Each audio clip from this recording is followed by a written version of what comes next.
My name is Robbyn Lewis. I'm an international health researcher at Johns Hopkins, and I'm also a community activist here in Patterson Park neighborhood.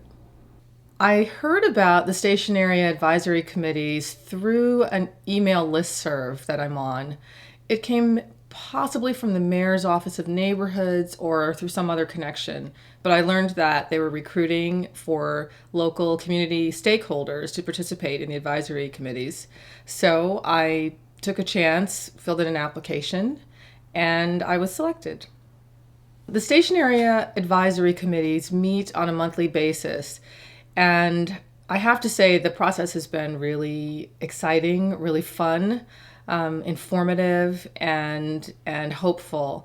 We started out last fall in October with a huge day-long workshop, a training workshop, and planners, architects, designers, community leaders from all over the country spoke, delivered presentations about community-based planning for transit, participatory methods for transit planning.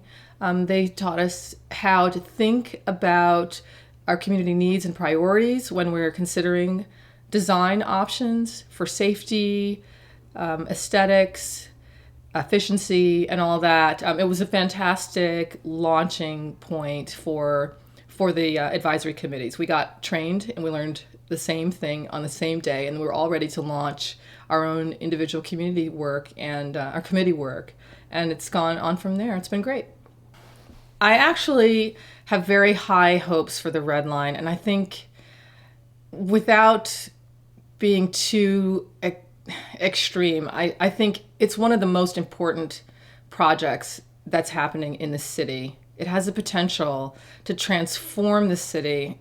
The only thing keeping Baltimore from being a world-class city that's a destination for the creative class, knowledge workers, and innovative thinkers around the country is our lack of transit. So many people say this. When I first moved here, I'd lived in New York City, I'd lived in Chicago, where I grew up, and you take for granted in a real city that you can move around without a car.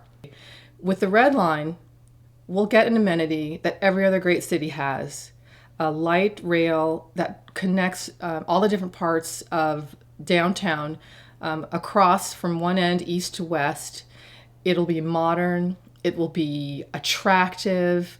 It will give people something, an aspirational accomplishment. You know, something people think Baltimore can't progress. I've noticed that around the city and surrounding counties, people have a very low opinion of Baltimore. And I think if the Red Line moves forward and is constructed and runs the way we all hope it will change the way people see the city. And that's why it's important. If the Red Line doesn't succeed, you know, God forbid, I worry about Baltimore's future.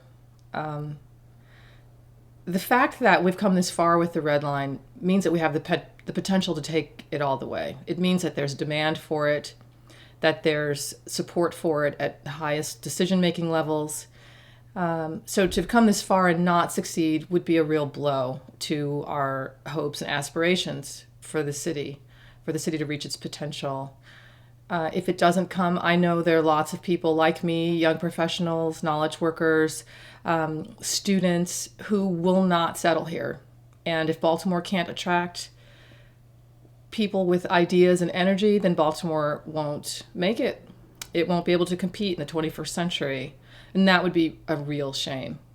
Well, the fact is, I do live a little bit north of the station. I'm outside of that magic quarter-mile walkable zone from the Highlandtown Greektown station. So some people might say I have no stake in what happens because the station wasn't located to serve my community directly. But my argument is any investment, any development that serves the area next door to me makes my life better just because it exists. And that's what I say to my neighbors and friends who live beyond that quarter-mile magic walkable zone, that even though it might take a little bit more creativity and effort and investment on the part of the transit authorities to get us to that station, we will absolutely use it. The station will attract investment, retail, commercial, entertainment, the good kind, restaurants and coffee shops, bookstores, and galleries, we hope. And with that kind of activity around the station, with the transit-oriented development around the station, it will make it more attractive and make it more worth the trip that it would require. I will use the Red Line to get across town. I would much rather take the train than drive. The Red Line will also change my perception of the ease of moving around Baltimore City. I often put off routine errands because I know I'll have to drive and deal with crosstown traffic, and I won't have to worry about that so much with the Red Line. In fact, it wouldn't bother me at all.